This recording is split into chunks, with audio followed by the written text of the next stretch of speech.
Hey, this is Roberta from Catholic Etc., and in today's video I'm going to discuss receiving communion on the tongue.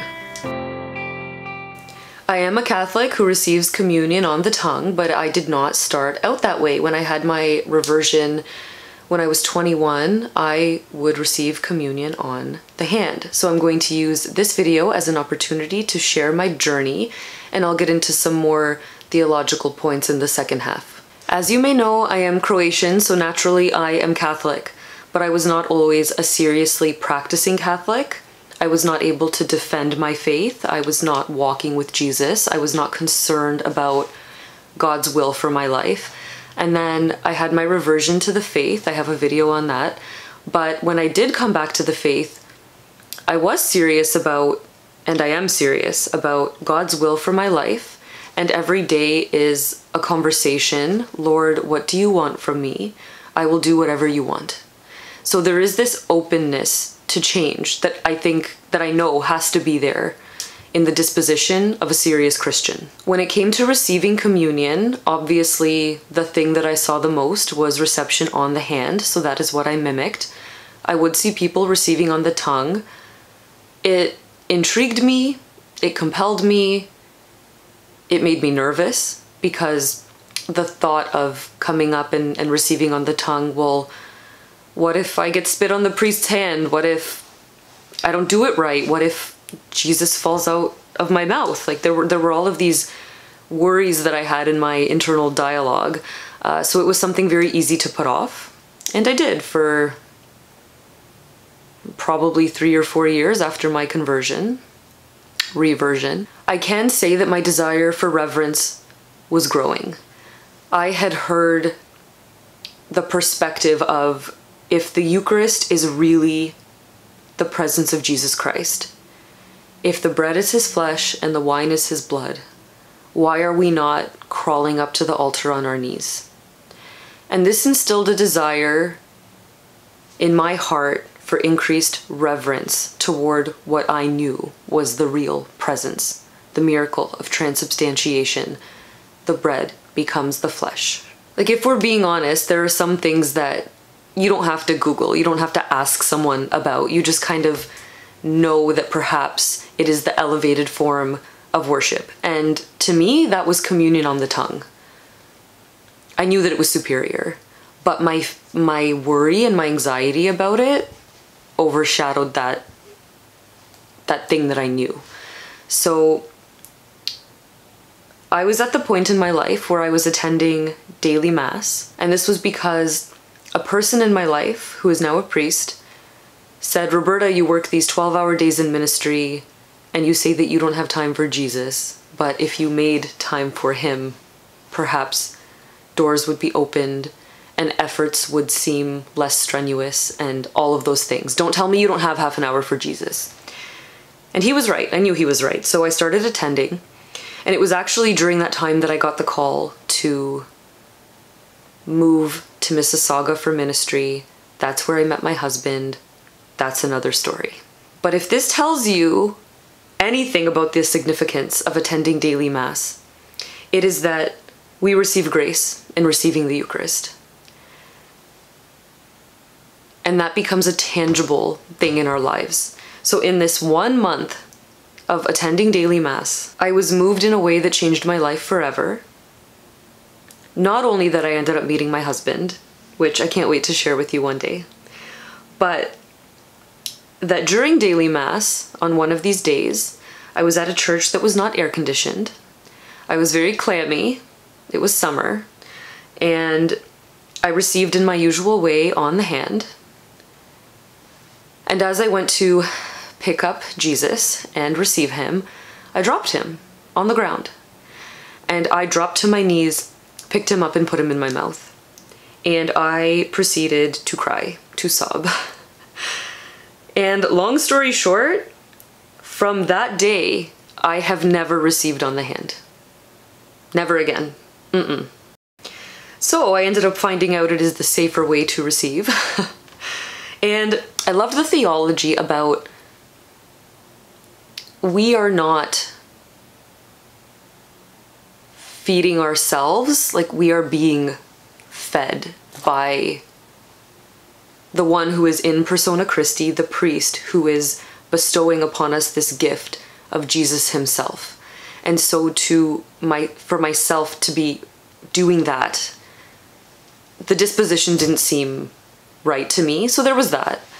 I also couldn't help but notice that in congregations where I knew that the Catholics had very little concern about the ways of the world, and not in this snooty way, but it's what I said earlier in the video. Like, if you're a Catholic, if you're a Christian who wants the will of God, you are pursuing that no matter where he takes you. You're saying yes to him. And so I knew that through my inklings and my prayer and just my giving of myself in daily mass as he is giving himself to me, that it was very clear that God wanted me to receive on the tongue. And back to my point, I couldn't help but notice that Catholics with this same disposition who were convicted of the tenets of the faith, like when you say that you're Catholic, that means something very specific. Our doctrines and our truths are unchanging. And so when you say that you are Catholic, that comes with a list of beliefs that are non-negotiable. And how many Catholics out there have negotiated? And then, you looked at these congregations where you've heard the statistics. 60% of Catholics don't believe in the fullness of the Eucharist. They don't believe in the real presence. How many Catholics, I don't even know, think that abortion's okay? Like, I would say at that point you cease to be Catholic. Like, the real presence of the Eucharist and the protection of the dignity of human life is non-negotiable. So yes, it was in the congregations where you knew that the priests were like teaching these things from the pulpit, and you knew that people were seriously pursuing truth. There were more people receiving on the tongue. You just can't help but notice that. So I did. There is a 1969 magisterial document called, let me look at my screen, Memoriale Domini, where the world's bishops were polled in terms of receiving communion on the hand or the tongue.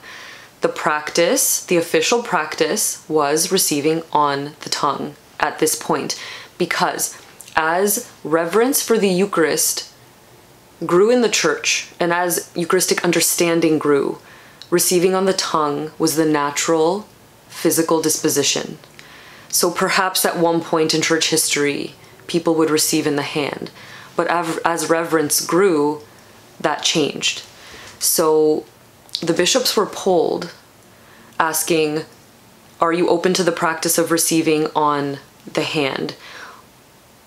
That was one question. Another question was, do you feel like this should be tested in small groups of Catholic communities? And then the third question, I believe, was something about how Catholics would react to this. Always around 1,200 bishops said no to receiving on the hand, no, we do not want this to be tested, and no, we do not think that this will be received well.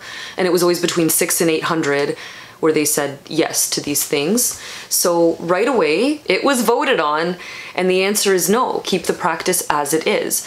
There was this little loophole in the document that said if a congregation for some reason is currently unanimously receiving on the hand for the sake of being pastoral or something, you can stay that way.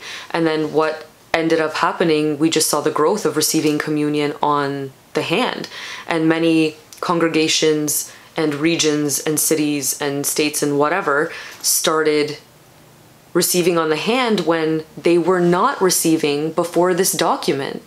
So it was almost like it was a blatant disrespect of the words in the document. So I highly recommend you read it. I always just find that so interesting that anytime there's room for a liberty to be taken, how far some people push it and to what end. And looking back, just because I was nervous to do something shouldn't have meant that I didn't do it. I should have informed myself a little bit more and then just, talked to the right people in terms of their experiences and just did it. But God loves me. He showed me what he wants me to do, and I have been following that since. I will not receive on the hand. So that's where I'm at. And that's a good segue into a quote that I found from St. Thomas Aquinas' Summa Theologica, which I think is, he's a doctor of the church. I think that this is very relevant, so I'll read it to you.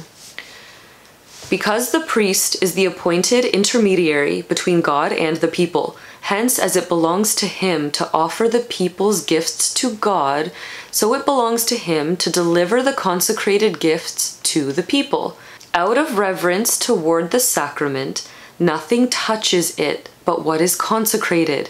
Hence the corporal and the chalice are consecrated, and likewise the priest's hands for touching this sacrament. He goes on to say, it is not lawful for anyone to touch it except from necessity, for instance, if it were to fall upon the ground, or else in some other case of urgency. So I made the comment that about 60% of Catholics don't believe in the fullness of the Eucharist, that it's the real presence of Christ. God have mercy if they're actually receiving it on Sunday, or when they do go for Christmas and Easter. Why would you receive something that you fundamentally don't?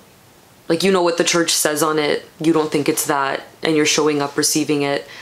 What does God say about the lukewarm, right? So this is definitely something to look into, and I have an inkling that it's probably since this started to perpetuate that understanding of the Eucharist and belief in the Eucharist and reverence toward the Eucharist has declined. Just an inkling. Correct me if I'm wrong. Another comment on receiving the Eucharist. When I met my husband, the first time that we went to Mass together, I noticed that he went up to receive and he went on his knees. There was no kneeler, he just kneeled on the ground. So he had had a conversion and he looked into this as well, and he wanted to come to Jesus with the utmost reverence. So he started kneeling. And this was something that was very foreign to me. I didn't see much of this. And I just thought, wow, like what a man to understand what he is doing, like to be this conscientious. And a year after maybe I started kneeling. It became more difficult with the children. When a priest does not put a kneeler there, it's like I'm holding a baby and I'm going all the way to the ground and then pulling myself back up. So if you are a priest and you happen to be listening to this, I think it would be such a service to your faithful to preach on this. Not in a judgmental way, but man, things need to be talked about.